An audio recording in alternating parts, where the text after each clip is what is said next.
I don't mean to degrade this process completely. Might be that giving really brings higher returns, but the aspect of compassion and love shouldn't be neglected here, if you ask me. And either way, even if we give the homeless person, for example, food for egoistic reasons, this person still has something to eat, irrespective of the struggles within our mind, irrespective of the fact that we did it out of sheer arrogance or other purposes that mainly serve ourselves. This person does have something to eat at least.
What I'm trying to motivate you to do is to be aware of your thought patterns and emotions, and to have the willingness and the courage to really investigate your intentions, both constructive and deconstructive.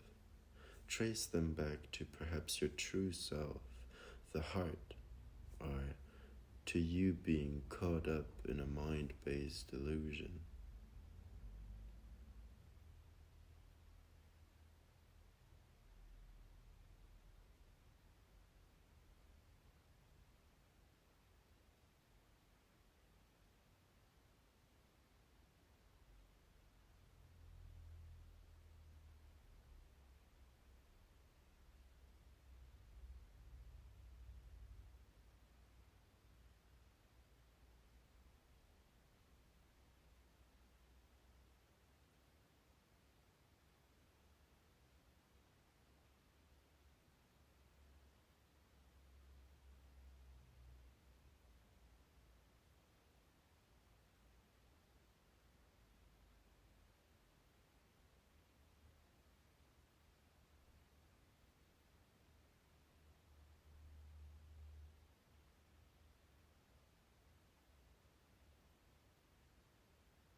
Over the years, we've pushed so much stuff, so many felt issues into our subconscious in order for us not to fully have to deal with them now.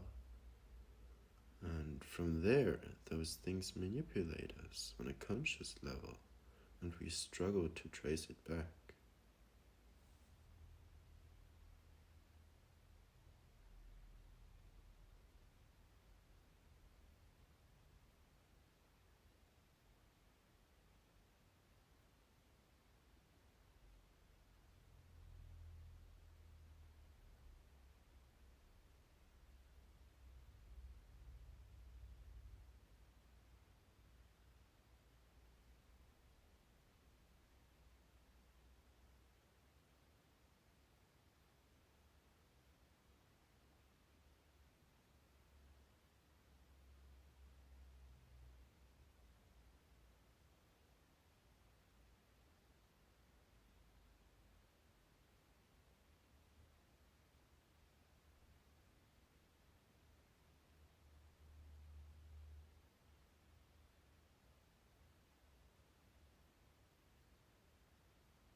Sharing, not only in terms of financial costs, is a beautiful part of spreading love and being there for each other. Maybe this is something that should be more focused on instead of looking at it from how you could say, a sort of metaphysical investment perspective.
When we're centered within, we tend to be a lot more open towards other people and more willing to help, to be there for others, even if we don't get any returns on investment, you could say. And that's absolutely fine. It never was an investment if we gave it out of sheer compassion. Or you could say it's an investment in the sense of as hoping that they can benefit from it, and you can see it that way, but you get what I'm trying to say.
those who take our efforts to be there for others,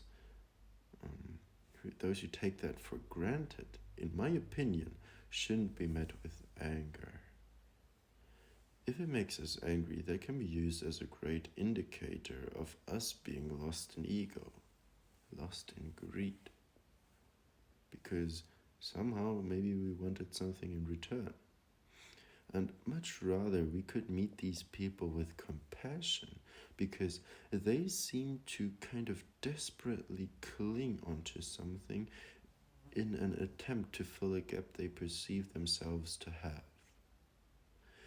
They, in a sense, seem to be so poor that they are unable to share with others. You know what I mean? And who are we to say, no, you need to share, you have to share?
Observe yourself as unbiased as possible and see for yourself.